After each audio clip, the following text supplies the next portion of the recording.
Okay, so when I'm working inside of Photoshop, we're just going to talk mostly about general graphics today. General graphics today. Okay, so I have mine there. Let's start with the portrait. So if you have a portrait open, go straight to the portrait first. Most of the time I take a photo inside of Photoshop and it's probably not um, the best. What I mean by that best is the colors are wrong. One of the problems with most digital cameras is their dynamic range is very limited. The darks are not as dark and the lights are not as light.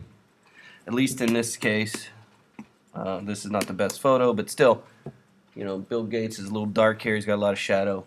Whatever, it doesn't really matter. So I use two filters on everything I do in Photoshop as far as image-wise. And the two filters I use on pretty much every image inside of Photoshop are under image adjustment. I use two of them. I use the levels and I use the shadow and highlights. Levels and shadow and highlight. Levels, of course, shows you what's called the histogram, which is this right here. Shows you all the darks on this side and shows you the lights are white on this side and the middle grays on here. So if you want to increase the middle grays and make them brighter, I can move them down and I can move them brighter. See? I do that pretty much on every photo. So as you go and you put photos into your interface to show me samples, you should color correct them, try and make them the best photos they can be. Easiest way to correct things again is levels. Is what I use on most of my photos. Lots of times I bring the blacks in, so the blacks are blacker, and the whites in to make the whites whiter to add contrast. You can see, if you hit the preview button, you can see before, after, before, after, before, after. I usually increase contrast for things that are on the computer screen, at least for me. The problem with a lot of monitors is that you know, one of the things you have a problem with when you're designing for screens is that it's not like it's published, right? When you publish something in a magazine or you publish something in a book, it's going to be whatever color that it's printed at, and it's going to be the same no matter what, right? But if you design something for a screen, the iPhone looks one way, the Android looks another way, the Mac monitor looks one way, the Windows monitor looks another way, and I tend to increase contrast just so that it doesn't look as muddle. Muddle is a word? I don't know if it's a word. Flat. How about that? That's kind of a word. So I tend to increase contrast. I use levels to do that. If something is really dark, I often take a lot of photos that are dark. You know, why dark? It's just the problem I have is my display on my digital camera. When I look at it, it looks correct, but when I download it into the computer, it always tends to be very flat. And so the other one I use a lot besides levels is, of course, the shadow and highlights. I pretty much use that on every photo too. How that works is you got two sliders. The slider is adjusting the shadow. And I'm exaggerating here, and this is adjusting the highlight. We use the highlight one for, if you look in his shirt right here, it'll increase the detail as I move it there. If you look there. See? No detail, you don't see very much detail here, but if I increase the highlight slider, see it gets a lot of detail. So, as far as color correcting, you know, you should be able to manipulate photos to, you know, make them look the best they can. Those are the two that I pretty much use on every picture that I take. Levels, shadow, and highlight. I don't know, tell me one that you use. Anybody use another one?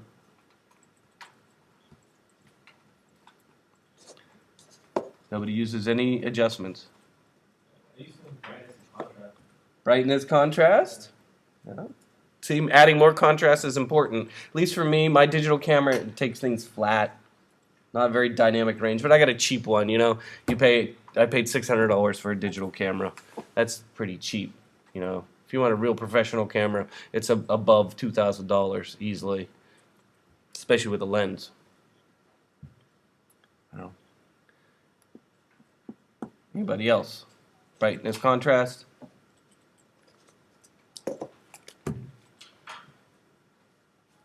Well, probably before there was brightness, contrast, and levels, there was curves. Curves was the most is the oldest one. In fact, back in 1989, I got a program called Vista Tips. Vista Tips. It was on a 386, and I was working at a company, and they had a scanner. I had a scanner back in 1989. I had a scanner, and the top of the bed moved. Instead of like today, you put a photo down. There's a little thing inside that moves. The scanner I had back in 1989, you put the photo down, and the actual top moved. The bottom thing stayed the same. But I would scan into a program called Vista Tips, and the only color correcting thing they had, Vista Tips had, was curves. So curves is also a good one. It's under adjustment. It's called, where's curves? Curves, right there, below levels. Curves is good in that you have the sort of white on this side and black on this side. What's that? What's that? Oh, it didn't like curves. You have white on this side and dark on this side. And you can mess around with the curve and make it brighter like that or make it darker like that, but that's not the power of the curves. Really, the true power of the curves is that you can adjust each color channel, red, green, and blue separate. So here where it says channel up here, see where it says channel? I could choose, if I want his shirt to be bluer than blue, blue. I could choose the blue curve, and I can increase it or decrease. Look at how his shirt is blue, but of course his head is blue too, but we could select it and adjust it. But see, there we go. And if you turn preview on and off, you can see you can add blue. More blue, less blue, more blue, less blue, more blue, less blue. So the power of the curves is that you can adjust the lightness and darkness of the colors separately. Very powerful, very good. So those of you who are not Photoshop literate today, I think, really, I know we started using Illustrator first in this class, and I kind of jumped into Photoshop right now, but you need to learn both of them. They both have their strengths and weaknesses. As far as interface design, the reason why I'm showing you these is I'm going to need you to know how to resize pictures, how to color correct them, so you can put them properly into an interface. We're going to be designing interfaces. We're going to have to take a photo from one area and put it into another area. You need to learn how to do that, so let's go over some of that right now.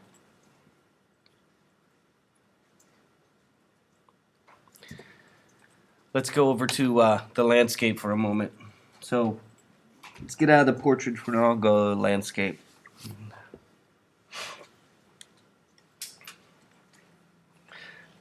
Let's say I'm designing a web page or designing an interface.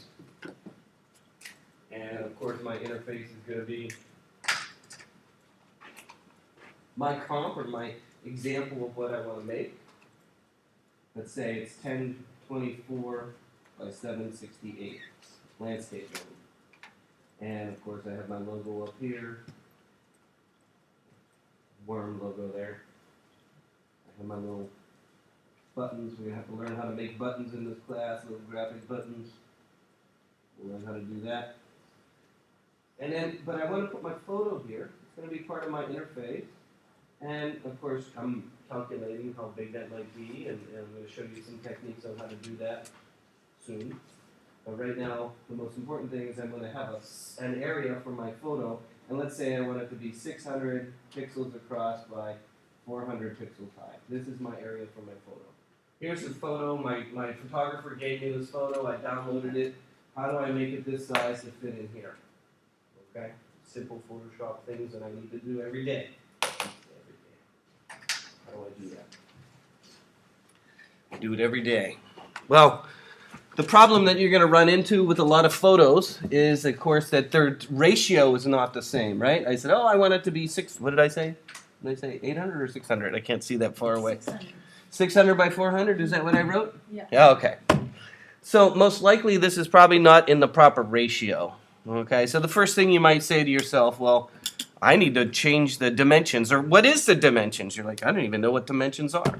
You know, and that's pixels. I wrote on the board, pixels. So you say to yourself, well, how do I know how big this is? Well, the first thing you want to do inside of Photoshop is go under image, image size, image, image size. That'll tell you how big your picture is. Now right now it says inches, but it also said pixels here. They've adjusted the image size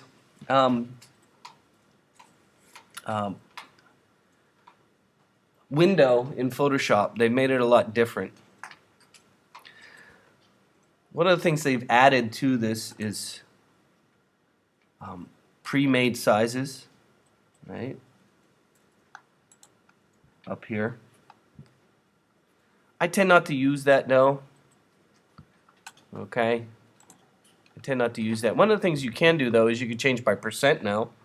And so when we get to doing retina display, we're going to be making graphics at one size, and then we're going to go into image, image size, and we're going to use percent for the retina display.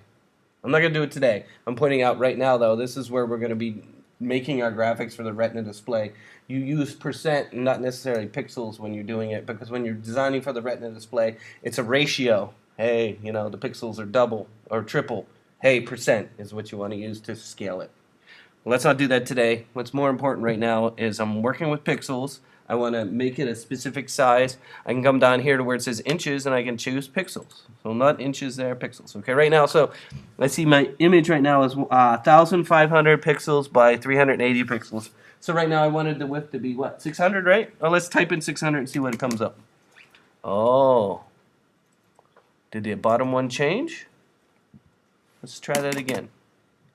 What was it, 1,200? Oh. But the bottom height didn't change, did it?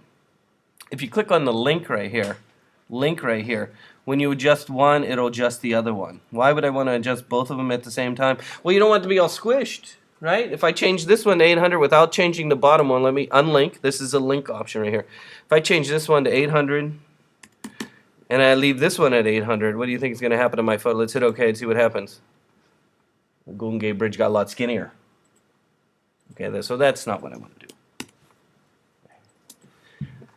So under image, image size, if you're going to adjust one, you can hit the link right here and it'll adjust the other one automatically. So what do we say? 800 was it across? Now it's 448. But what did I want? 400. So I'm kind of close. Kind of close. Kind of close. The height you want 400? I want 400. Right now it's 448. Because once I change the width to 800, it changes that. So that works great and everything's fine, but the problem that you run into is that, of course, this picture is not in the right ratio. So what you really need to do is not use image, image size. I don't use this very much. What I would use is the crop tool. Crop tool. So I'm going to hit cancel. Cancel for right now. So in this case, the tool that I usually use is this one right here. It's in the toolbar. It's the third one down on the left side. It's called the crop tool. In the crop tool, I can come up to the very top up here, okay, and type in numbers. I can type in my 800 px for pixels, hit tab, type in 400, not ratio, px. Well, that will actually work. Do I have original ratio, resolution? I'm going to change it to resolution, I'm sorry. So instead of ratio right here, I'm going to type in resolution right here. See the little pull down menu up here? So I'm going to type in 800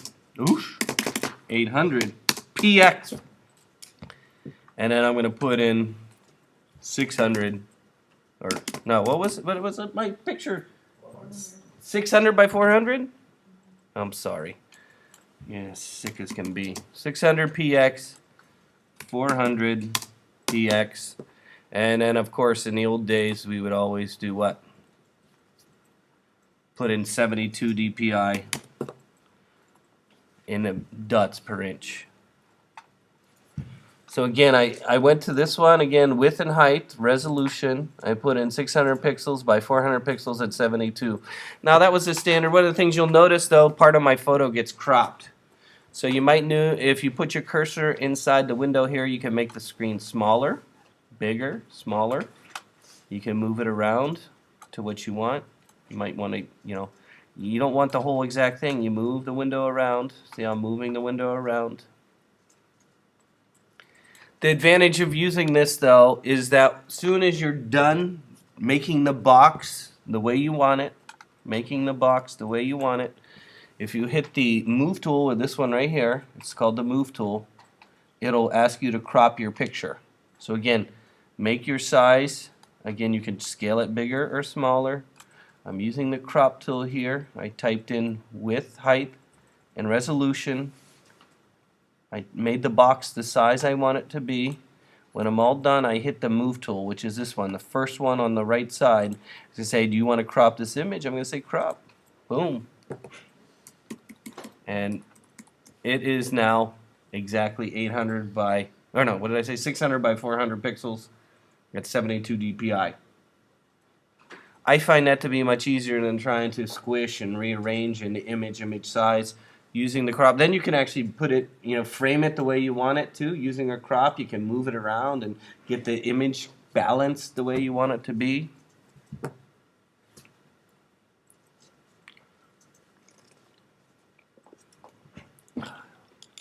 So, in this case, so again, in Photoshop, I've cropped my photo. It's ready to go into my design. I'm ready to put it on my web page, program it maybe. 3 formats I would use: GIF, JPEG, PNG. One of them I have to save it for. Let me zoom in a little bit. It's not a very good photo, but usually I use the Save for Web option. It's under File, Save for Web. And I'm not going to use the 4-up. I'm going to use the optimized view. Right here it says optimized.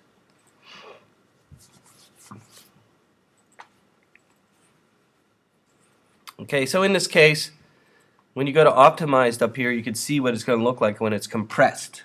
The word optimized means compressed. Original is uncompressed.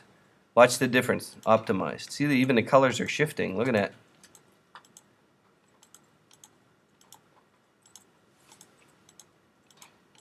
Do you see that difference? Okay, up here is where you change your format. So if I click up here, we could say GIF first. Let's say GIF. GIF is a format that only has 256 colors or less. You'll notice since this has a lot of gradient colors in it, it starts to do what's called banding. What's banding is where you'll see colors kind of in lines. Okay, so you want to go into detail? I could go through this in detail if you want to learn the ins and outs of what's going on. So in GIF, again, you only have 256 colors. This is what the color lookup table is. Every color you see in here matches a color over here. Every one of the pixels over here has to match one of the colors here. That's what I was discussing last class, if you remember that. The color here matches one of the colors here. I can reduce the amount of colors over here, and the file size will go down. Right now it's 97.79 kilobytes. You can see down here. Okay, 97.79K kilobytes. If I reduce the file here, let's go down to 64 colors. Let's see. Now it's 58.17 kilobytes. But the quality is probably not as good. And see, the color palette is less. So you can all go all the way down to, let's say, 4 colors. Ooh, look at that. Hey, they might have a style you're looking for, though. I've seen graphics like that. We used to call that posterization. I don't know, back in the 90s. Or back in the 80s even, right? You ever watch MTV from the 80s? Maybe me from the 80s. MTV from the 80s was, we used to watch videos where they would posterize the video footage, and it would look like that. It was called posterizing. See, reducing the amount of colors. Notice the file size is 13.7K. It went down too, right? File size is smaller, download faster. But again, this is a GIF. A GIF is not good to compress a photo. It's just not made for it. Okay, the GIF compression is made for solid colors. It's not made for something that's what we call continuous tone. So GIF probably, unless I want this look that I'm looking at right now, I probably would not choose this. I would probably choose JPEG. Now this has already been compressed in JPEG many times. We found it on the internet. That's the problem. Once you start compressing and compressing and compressing, it starts getting crappy. That's why you should always start from your own photo and try not steal other people's pictures. First thing is they have something called maximum up here. This is the amount of compression. Maximum quality means it's 100%, means it's not really recompressing it. But if I turn the quality down, there's a little slider for quality. Let's go down to like half. Well, let's look at the file size first before I release my mouse. You'll see this is 205 kilobytes. 205 kilobytes. If I go down by half in the quality slider, let's see, 41 kilobytes. It reduced it by what? A fourth, right? It's a fourth of what it was. Now it's only 41 kilobytes, even less than that. Why is that? Well, it's not reducing in one direction, it's reducing in all directions, right? But if I zoom in, you can see the problem with JPEGs is they get really blocky. The term blocky is used to describe a JPEG. If you zoom really close, you can see the pixels. I think last class I was explaining how it takes 8 pixel kind of squares and tries to clump them together. That's why you got these big blocky things of color. So it might be smaller, and that's probably one of the first thing you should do is you really need to balance what I'm looking at visually with the file size. Okay, if you're going to put this, especially on a cell phone network, right? I don't have my cell phone right here today with me, but you know, if you're putting a photo and you think somebody's going to be downloading on their cell phone, I know we all think we have LTE now, but you know, LT whatever, G4, but you know, that's slow. Plus, people have to pay for bandwidth. Some people do, I guess. I don't know. I just pay my bills. I don't even know what my data plan is. My wife makes all that stuff up. She just says, pay the bill. I don't even know what my data plan is. But keep in mind, you know, if I didn't reduce this by 50%, it was like 4 times this size. I just saved a whole bunch of it. Is the quality of the picture that much different? I don't know. Let's turn it back up. Can you really see the difference? There's 100%. 50%. I can't see much different. I don't know. So you as the interface designer, you as the designer should need to make these determinations, especially with download speed. Here. Let's talk about this option. Progressive. Whoosh. Evil. I tend not to use this. I don't know why it's still there, but back in the early days of the internet, we were using dial-up modems. Slow, slow, slow. So what we used to do is check this box called progressive. Okay, and what it does is, as the image is being downloaded, it'll start displaying it before it's been completely downloaded. If any of you saw the old internet, what it was you would see a picture, it'd be kind of blurry, and then slowly get clearer, clearer, clearer as it downloaded. Anybody remember those days? I don't know if you remember those days. That's what this progressive is. What that means is it would be progressively downloaded. It would start displaying the image. It's okay, but the problem you run into is that it tends to mess up the newer browsers now. I don't know. I tend to not do that. I'm not really sure. Optimized is for here. But then here's the color profile. Boom. And then you can choose your color profile down here. Most are sRGB is the most common. So you notice how if I choose to embed the color profile, notice how the file size changes. Look at the bottom down here. It went from 42 kilobytes to 44. Right here, if I roll over, it says right here, include an ICC profile based on Photoshop color compensation.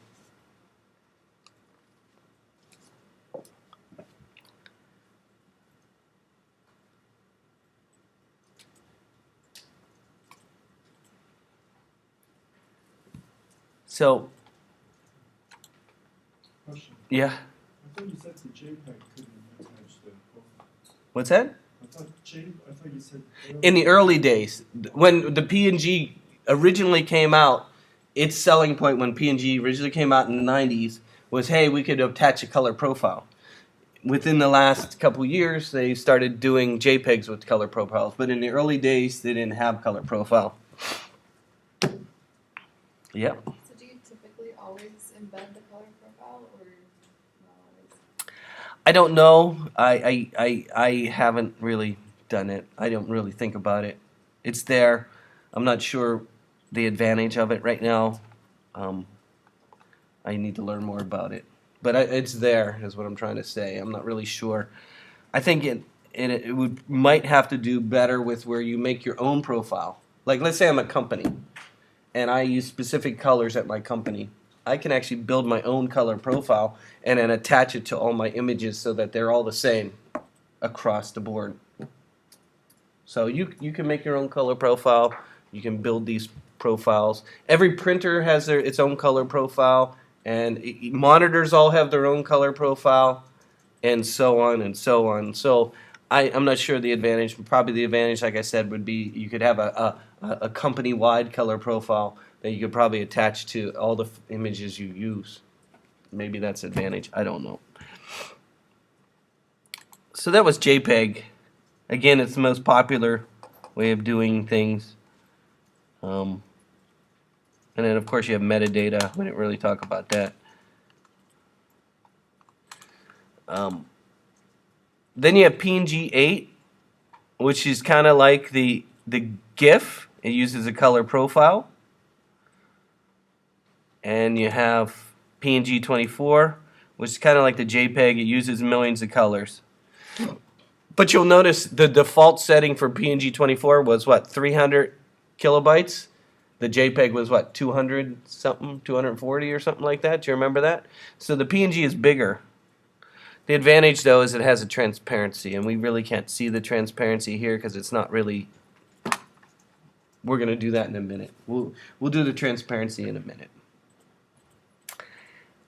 Again, you could use an embed color profile, and that was the advantage of the early PNG. It's a bigger color file. Interlacing is like the progressive that I talked about, where as it downloads, it gets clearer, clearer, clearer as it downloads.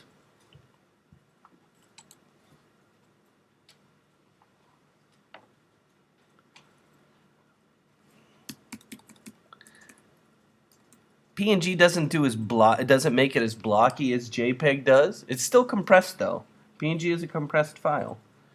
It's just, I don't know, it tends to be a little smoother and less blocky than the JPEG. It's kind of a more modern compressor, even though it's been around since the 90s. Yes? Is the color profile the same as a color table?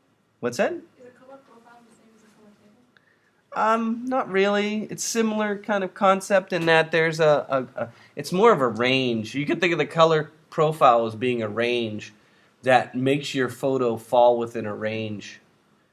Okay, so it's not really a palette like the palette. It's just more of a range.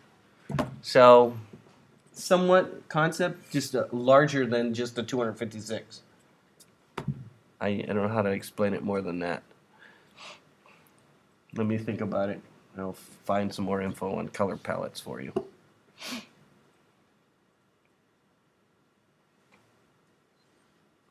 But you should be able to learn how to master this window, knowing which one is best for you. Again, PNG 24 is probably the largest file size. It looks good, but you know you're going to balance download speed according to the quality.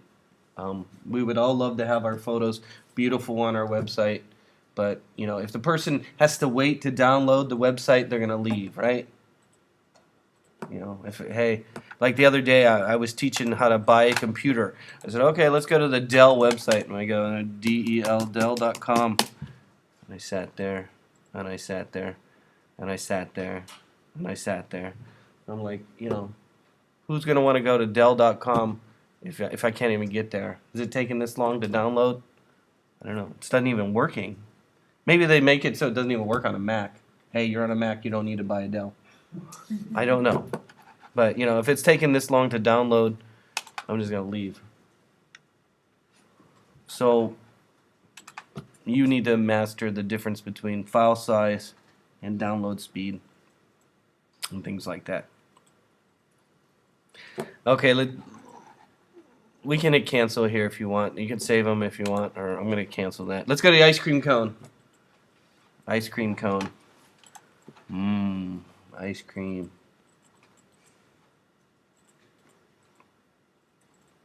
So the biggest challenge to making things fit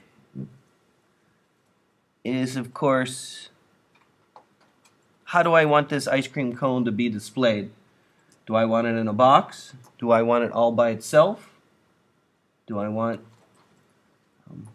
and let me get to... let me bring up our favorite program. What's our favorite program? Everybody's favorite. Everybody's favorite. Dreamweaver, there it is. Oh, everybody's favorite. Okay, let's get to our famous Dreamweaver. Hold on. For my next demonstration, I need Dreamweaver.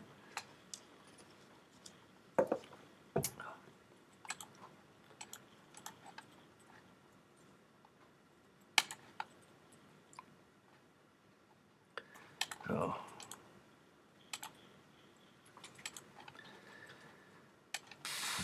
I don't know. They got split view now. Okay, so let's say I want to put this ice cream cone on my website. Okay, so do I want the ice cream cone to be in a white box, or do I want the white area to be transparent? You can make areas transparent in your graphics. Okay, so one way to put it on my website is just to save it. We've already learned under image size, how we could change the dimensions. This is pretty big ice cream cone to take up my whole website, wouldn't it? So I'm under image size. Let me reduce the size. I'm going to go down to 800 by, whoosh.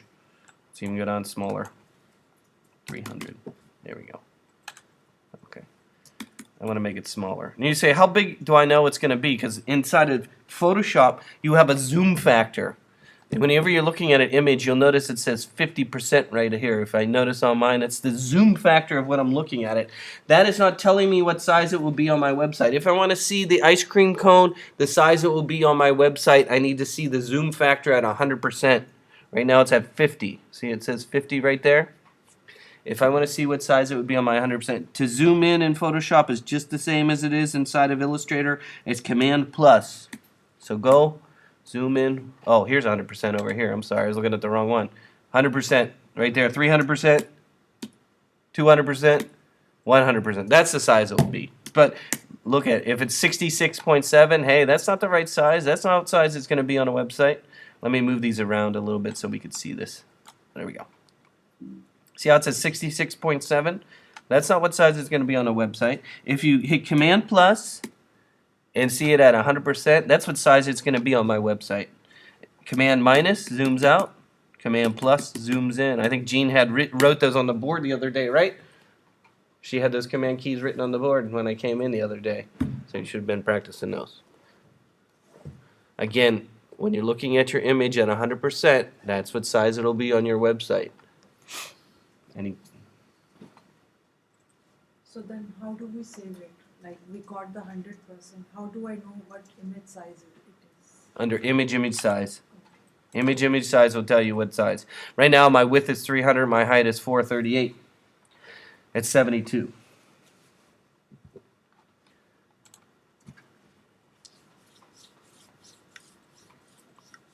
Okay, so right now I have an ice cream cone.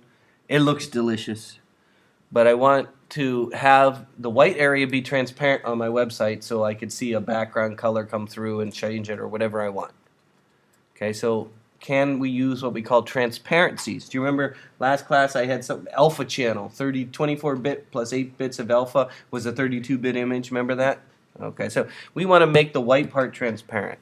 So first thing I'm going to do is go to my layers window and look at that. Right now it's on a white background. So if you opened it up, it might say background right there. If you opened your image up and it says background with italic, you can't make a transparent image because it's a background. In order to be able to use transparency, you got to get rid of the italic by double-clicking on it and then hit OK. Boom. Now it's no more italic, and it can now be transparent. Yes? So what if I just have one layer? That's what I'm saying. You might have one layer that says background, right? Yeah. Yeah, double click on it and turn it to a normal layer. The background layer has the ice cream cone on it. What's that? My background layer has the ice cream cone on it. I understand that. Yes, it might say background and italic right there, right? Yeah. Okay. Double click on it and then hit OK. And it should go normal layer without italics, right? Yeah. Yes. Now I can get rid of the white and make it transparent. If you're using a background layer that says background with italic text, you can't delete the white. It'll stay white forever. You have to make it a normal layer. The easiest way to make it a normal layer is to double click on it and then hit OK. And it should be no italic. Right? Did you try that? Let me use a different image for now. Let's make Bill Gates a GIF. I'm gonna make him a GIF. Hold on, a Bill Gates GIF. Let's make him a GIF. Let me change his size. Just give me 1 second here. Make him a little smaller. Let's save him. Oh, jeez.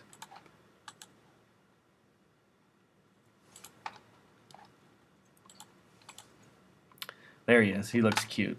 Bill Gates GIF.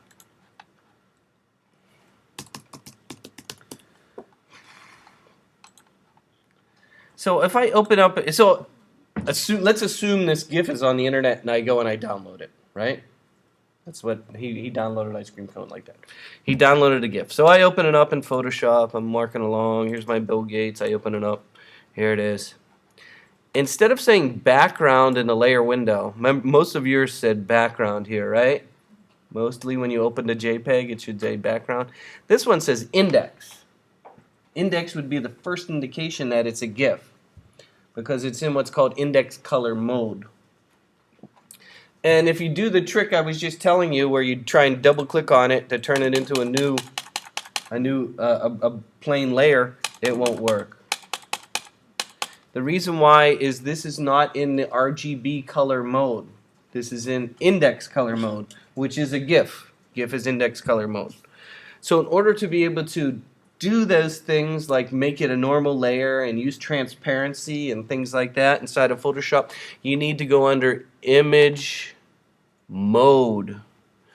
I think we looked at that. This is where we have our bitmap. Remember, bitmap was 2 colors. Grayscale was 256 colors of gray. Duotone. Gene teaches you duotone, so I'm not going in there. Index color. Ah, there it is. Index color is a GIF for 256 colors with a color palette. And you can't have a transparency in a GIF. Or at least a normal transparent. You can have one transparent thing. So if you go to RGB color mode, though, watch what happens. I go to RGB color mode. Notice it says background here now. Do you see that? Now if I double click there and hit OK, now I can use my eraser and erase. Ooh, there's transparent area. Look at that. When you see the checkerboard pattern, it's transparent. We'll erase him. Put our own head on there. So you may run into that problem. Be aware of it. If you can't adjust it, it's probably an index. Okay, let's move on. Ice cream cone. We made a normal layer here. So a lot of what you do when you're working inside of Photoshop is I do a lot of cutting out things and putting them somewhere else, or color correcting, or I take a lot of products shots and I have to cut the background out. So right now the white background is very easy to cut out because it's on a white background. But let me just show you some of the ones I have to deal with all the time. Let's see. There. Let's see. Let me find one of my horrible products. Horrible product. Horrible product. Ooh, I didn't take any of these photos. Not that one. Let me see. Photo I did take. Horrible product. Here, I took this photo. That's not what I want to cut out. Well, it doesn't matter. So here we have a picture of a product with somebody holding it. Again, I probably used levels on this, highlight and shadow, especially to try and get I use a lot of lights, beating down. There's a lot of shadow. Let me copy this and put it into Photoshop.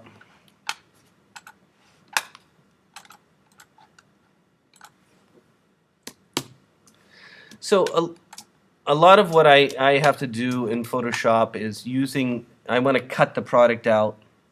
So a lot of what I do is I use these tools over here, these lasso tools, to cut an area out and put it somewhere else. Like if I want to show this hand with using this product on a white background, what I would use is most likely the magnetic lasso tool. And I will then go around the outside of my product. Go around the outside of my product. Of course, spending time. Use my other lasso tools to clean it up a little bit. There we go. Whatever, I did it very quickly. Maybe we can add a little bit here to his finger. There we go. Whatever. And then I would copy that, Command C, and then say File, New, hit OK, and then hit Command V, and now I got a product with a hand. I do that a lot. I do that all week, all the time. So knowing how to use these lasso tools is very important. Then I would save it as what, a JPEG or PNG, or do something like that. So as far as Photoshop, color correcting of a picture, cutting things out is very important. So with our ice cream cone, though, it's a lot easier. We want to make a transparent background. So, I could come over here and use the magnetic lasso. That's a really good tool, magnetic lasso. Zoom in a little bit. Go around the outside.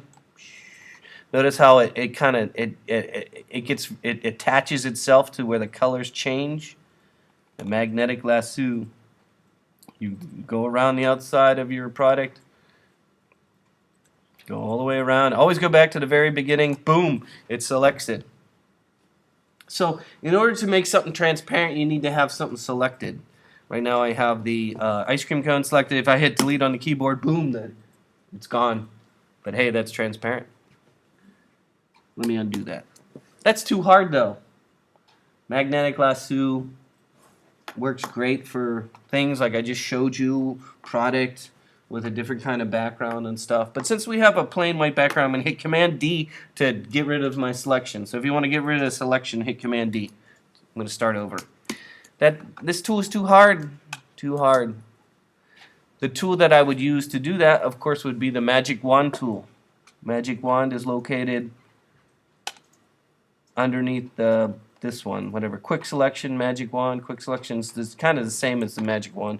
Quick Selection, we'll do an area. No, let's not do that. Magic Wand is this one.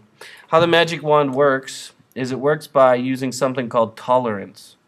So whatever pixel you click on, it's going to find pixels that are similar, up to 32 levels that are similar, and then use those as a selection. So again, I'm using the Magic Wand. I'm going to go and click on the white area. Notice how it selects the ice cream cone, or the white area outside the ice cream cone. The problem you run into, though, is part of my ice cream cone was a little bit too white, and so it started selecting not the best part of my ice cream cone. Do you see that? So what I'm going to do is I'm going to use the Magic Wand. This time I'm going to turn the tolerance down. Turn the tolerance down. I'm going to choose maybe 12 for tolerance. Then I'm going to hit Command D to deselect it. I'm going to try again. I'm going to use the Magic Wand. I'm going to click in the white area. Boom. Notice how it didn't take all of it, but it's still taking a little bit more around the outside of my... Hold on. Damn windows here. So if you want even less selected, I'm going to go even down to 5. 5. Hit Command D to deselect. Boom. Hit the white area.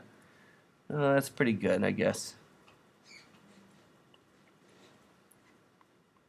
When I'm all done clicking the white area, I can hit delete and it'll be transparent behind it. Now one of the problems you run into, though, is a lot of times this was really easy. Had a white background, boom, I select the white background, delete, boom, it's fine. But a lot of what I do is if I'm trying to select something, let's say I wanted to select the ice cream cone and copy it and paste it into a new document. right? Like I did with the hand. Remember the hand with the product? So here's what I would do. Let me undo this for a moment. What I would do is select the white area with the magic wand, and then I would inverse, because right now I have the white selected. I really don't want the white selected. What I want is the ice cream cone selected. So what I'm going to do is I'm going to go under Select Inverse. What that does is switch what's selected. So instead of the white being selected, it's going to select the ice cream cone. So this is a very quick way to select something, is select not the thing, and then reverse it so you select the thing. Does that make sense? I don't know if that makes any sense, but I'm selecting. So first I selected the white. Here, I have the white selected. There it is. Boom. Now I'm going to go under Select Inverse. That inverts the selection. Now it's only the ice cream cone selected. Then I can copy that, Command C, and I can say File, New, hit OK. Oh, transparent background. Don't do that. File, New. When I say File, New, I want to, not white background, I'm going to say transparent. Transparent, right there, transparent. So under File, New, transparent, hit OK, and now paste, Command V. Woo, I got an ice cream cone on a transparent background. You want to do that again? We could try again. Let's try again. Whoosh, there's a hand. Whoosh, that's plain white. Where's my ice cream cone? Oh, let's not cancel that. No, go away. Bill Gates, no. No, I don't want that one. There it is, ice cream cone. Okay, again, I want to select the ice cream cone, and I want it to be on a transparent background. How do I go about that? Easiest way to do it, copy and paste into a new document that has a transparent background, or you can select the white and hit delete. The problem with selecting the white and hitting delete to make a transparent background is you have all this extra space around the outside, right? You have space on the left, space on the right. Then I have to go and crop and do all that. That takes time. Time. Easier way. Let me undo this. Easiest way to select this ice cream cone and make it its own document to the exact size, the dimensions of the ice cream cone. Select the white using the magic wand. Inverse your selection, so you select not the white, but the ice cream cone by going under Select Inverse. Now when you copy something, it copies whatever is selected. So only the area that's selected. So it's going to say Command C, copy. Let's make a new document, File, New, File, New. Don't change any of the settings. Just make sure it says transparent right here, transparent right there. Hit OK. And then paste, Command V. Ice cream cone on a transparent background all by itself. Why is this important? Well, it comes to our saving format. Okay, we were talking GIF, JPEG, PNG. Now you can save a GIF with the transparent background. I know I said you couldn't, but it's not a real alpha channel. It's only one color. And you could save a PNG with the transparent background, but not a JPEG.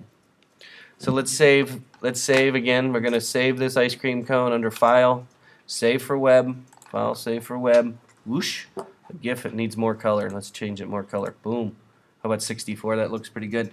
Now when you're saving a GIF, you can have this checkbox that says transparency. It'll keep the transparent background, but the problem that you run into is the edge of the document has something called dithering along it. Remember the stair stepping? You can't really see it here, but I'll show it to you when we get to kind of has a white fuzzy edge. We used to call it white fuzzy edge.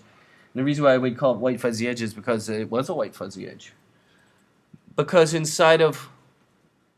when you're saving as a GIF, it can have a transparent layer, but that transparent layer is only 1 pixel. It's not a smooth gradation along the edge.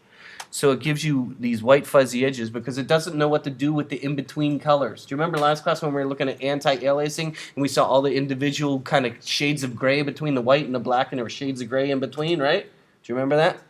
Okay, so if I'm saving that and I can have 1 pixel transparent like the white, what does it do with all the shades of gray in between?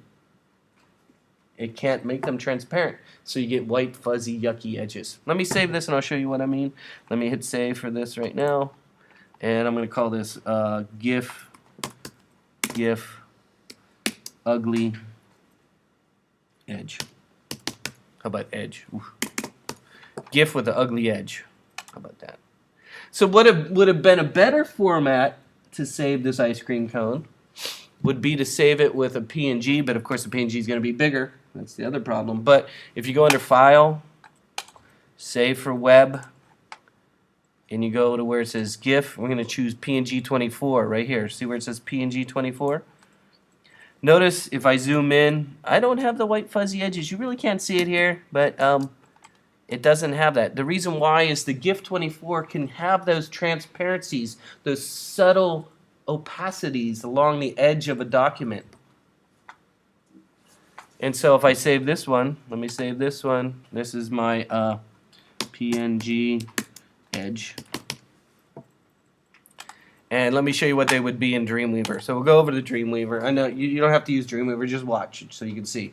So if I'm in Dreamweaver and I give myself a background color, let me put a background color. I'm making a website and I have this beautiful, nice yellow background. Ooh, that's ugly. How about a blue background? Oh, there we go. Beautiful blue. My favorite blue. There we go. Beautiful blue background. And let me make a table so we could put them next to each other.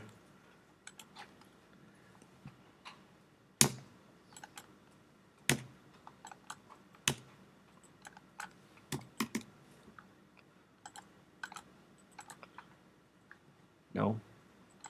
There it is. Okay, so let's put the GIF on one side and the JPEG on the other. GIF on one side, JPEG on the other. So if I go inside Insert, Image, I'm going to put my image, my GIF on one side. If I can find it, it's on the desktop. My GIF with the edge. There it is. If you look at the edge, we could zoom in a little bit here. You'll see the white fuzzy edge. It's like you can see it around the edge there. It's not very nice. Ugly. Yes? Ping doesn't have a white on the edge? What's that? You said pings don't have a white on the edge? The PNG, watch, yep. So the PNG, I'm going to put on this side, yes. If I put it in, remember my PNG? There it is. Oh, look at the beautiful edge. I don't know if you can see that. Let's move them a little closer. And let's zoom in a little bit. But if you can look closely at the edges here, this one has a much smoother edge than this one's a hard edge. This one has anti-aliasing along the edge. This one has the aliasing. Remember, aliasing is the stair-stepping. So as far as graphics, you should understand how this world works. Fundamental to web page design, interface design, all these things I talked about today. We recorded it. You can go back and watch it another day.